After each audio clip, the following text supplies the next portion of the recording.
Did you ever desire to be lectured on how much of a racist you are by another white guy? Yeah, me neither. Predictable! What do you know? Sleeves.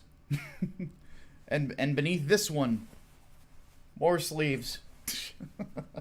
It's actually cold here in Illinois today. It's about 29 degrees outside right now at the time that I record this, and I'm struggling to stay warm. So it's interesting. So people seem to enjoy me talking about the Watchmen last time. Well, first off, let me say, if you actually want a white guy who's writing an African-American hero that isn't going to preach to you through the comic book, well, Englewood is still running. I'm sorry, I have to lead off with this. Honestly, I don't care what people's skin color is, and I never will, because it's ultimately irrelevant to their character. But this is a character that I think you guys are really going to enjoy. We are very close to our next stretch goal, less than $200 away to getting to that 12K that we want to get to bring Eric Weathers, a phenomenal letterer, onto the project to make sure that you guys are getting a fantastic comic book all the way through. So let's go ahead and get to Watchmen. So, again, I'm doing this for the people, and I'm realizing that I haven't done that enough lately. There's too many things I do that are one and done, or I just stop and don't come back to them. So we're going to start doing that. And I took some notes. So I'm going to talk to you just kind of what the general parts about this that I thought were interesting. So the episode starts out with the lead character going and finding the dead body of Don Johnson's character, whose name I forget because none of the characters in this story are likable or memorable at all, but finds Don Johnson's character lynched and a man in a wheelchair sitting there and just hanging out. And, oh god, that was a terrible pun. But anyway, she interrogates the man, and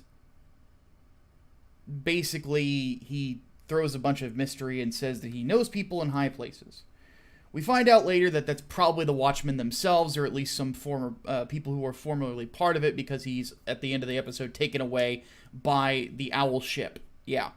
But anyway, and I'm spoiling everything because I legitimately don't want people to watch this at all. Just, no, don't watch this. It sucks. It is a terrible show. I'm watching it so you don't have to, basically. But, they finally give a little bit more context for the whole cops and masks thing, where a bunch of people in this white nationalist Rorschach gang go out and shoot cops on Christmas Eve because that's the one time they knew that they would all be home. So that's actually a decent twist. The problem is that there would still be police officers out and about on Christmas Eve. Yeah, and Christmas Day and all other holidays. In fact, quite a few cops get stuck working those days because people tend to be more reckless on holidays. Yeah, Damon Lindeloff doesn't know anything about police officers. Anyway, there's a commie superhero in this, by the way. Yeah, called Red Panic or something like that. And there's an entire scene where a trailer park gets raided by the cops because apparently all people who live in trailer parks are racists. And yeah, this whole show is a white guy that is trying to be what Joe Rogan made fun of Jonathan McIntosh for back in the day. You know, he's the white guy that really wants people who don't look like him to like him. Damon, I'm going to say this as a guy who has family members who are black and a lot of friends who are black and so on and so forth. If you are struggling to find people to be your friend who don't look like you, it's actually surprisingly easy. And I'm going to tell you how. Just be a good person. That's it. It's not difficult. Not hard at all. And lo and behold, if you aren't a dick who writes these shows that portray everybody who does look like you as racist scumbags except for maybe one or two, people would like you. You'd be a much more likable person. This has been life advice with Micah Curtis. Back to the show. But they finally give context to the cops and the masks. It goes over the Tulsa thing again because it has to remind you that reparations are apparently a good thing according to Damon Lindeloff, white person. If you didn't know already, it's bad to murder people. It's bad to murder people who don't look like you because they look like you, etc., etc. As if you didn't know that already, and so on and so forth. Yeah. Another thing to mention, by the way, none of the characters in this show, except the one guy in the silver, not Rorschach mask, are like genuinely likable. Like he's the only guy that I like so far.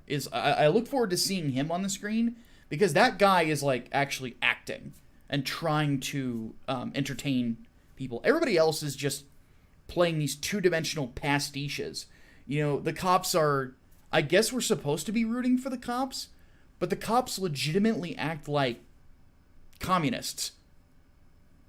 Like, they go into people's private domiciles and pull them out of those buildings without warrants, and I'm supposed to be rooting for them, apparently. They're apparently the good guys. Damon, if you're trying to get people to think that there are shades of gray here, you're doing a very bad job of it. Like, oh, good lord. This show sucks so bad. It gets even dumber. So they're trying to do the thing that Watchmen does with a story in a story of another superhero that was found dead at some point. It doesn't work. You don't care.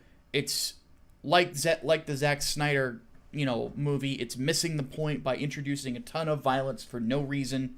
It's just silly, and you don't care because there's nothing to care about it. It's too cryptic. It's too trying to be nuanced, and it just does nothing. Like showing a dead body and then showing a guy beating the crap out of a bunch of robbers and then killing one of them and traumatizing somebody else. And then saying nothing, that's not that's not good storytelling. That you want to give hints as to what exactly we're going over and why we're going over it, and use it like a trail of breadcrumbs. You just don't throw information at somebody with no context whatsoever and then think that for some particular reason that's good storytelling or that's actually making people interested. If anything, it's like Family Guy. It's like violent Family Guy, or more violent Family Guy, or Family Guy without the attempt to be humorous. All you're doing is throwing something random at me and expecting it to be a good joke, or just throwing a reference at me, to something. Because if I recall correctly, the character that they reference was in Watchmen very briefly. I think during the scene where comedian tries to rape the original Silk Spectre, if I recall correctly. But anyway, the point is it's just thrown in there. Just bam, here it is. Here's something cryptic, and now back to the show. Not good writing. And then it transitions to Ozymandias again. And Ozymandias is a dick. He's actually portrayed, instead of being like affably evil, like he was in the original book, where there was a genuine attempt by him to or he thought he was doing the right thing by trying to stop Armageddon from happening, with the giant squid monster. And now he has gone from being that sort of affable evil, where he is evil, he's doing the wrong thing, but he's he thinks he has good intentions. He goes from that to just being straight up evil. He now has a bunch of clones that work as his servants, and to do a play, he literally burns one alive to revisit the nostalgia of the creation of Dr. Manhattan. Blue dick and all. Yeah. It really is... Okay. The twist of... I think I mentioned this earlier, but I'm going to say it again. The twist of the episode, aside from the Ozymandias thing, is... Which, again, feels random, because he's on the other side of the world and seems completely disconnected to the plot.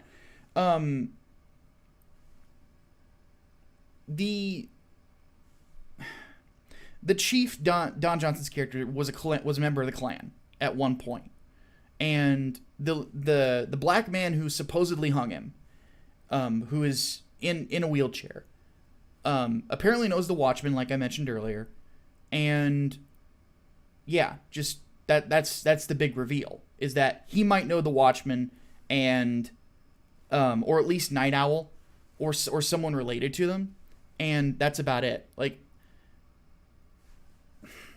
this show's a mess.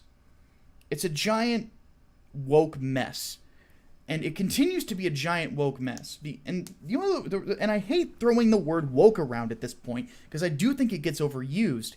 And I hate to throw it around unironically, but that's what Damon Lindeloff is aiming for here, is wokeness. He's trying to prove that he's the most progressive man in Hollywood. That's exactly what he's doing. And what I find so silly about this is that in the pursuit of wokeness, I hate all of the characters, except for one or two, because of a couple of good lines. You know, there's a point where the interrogator guy, I'm just going to keep calling him not Rorschach, because I can't remember his name, because it never gets really emphasized, and he's not getting enough development, in my opinion. But not Rorschach is basically interrogating the lead character, whose name I can't remember, because there's nothing memorable about her, except for her costume being okay-ish. But it's basically a ripoff of Damian Wayne with less red. But anyway, point being is that he had a really good line while he was doing this faux interrogation, where he actually says, because his friend has died, "Why am I crying underneath this mask?" That was a really good line. And that's generally the issue, is what always bothers me about the social justice stories is that they are so focused on politics that they are completely and totally unable to do anything with character development. And this goes back to stuff that I talked about 2 years ago. You know, that was the problem with America Chavez. It was the problem with the Unstoppable Wasp. That was the problem with Champions. You know, and this continues to be the trend, is that they sacrifice character for politics. And that, as a storyteller myself, is something that I cannot abide by. That is for sure. All right, folks. Really appreciate you watching the video. If you enjoyed it, please don't forget to like and subscribe. The algorithm has been trying to murder this channel, apparently. So the more people that like videos, the more people that recommend them, the more people that share them, that will, of course, help us out. I'm going to continue to try to review this series as best that I can. And I'm going to try not to quit on you guys for this one. And at some point in the future, I'm going to revisit older topics as well that I never finished. So anyway, we're going to go ahead and conclude. My name is Micah Curtis, your favorite vanilla gorilla. See you next time.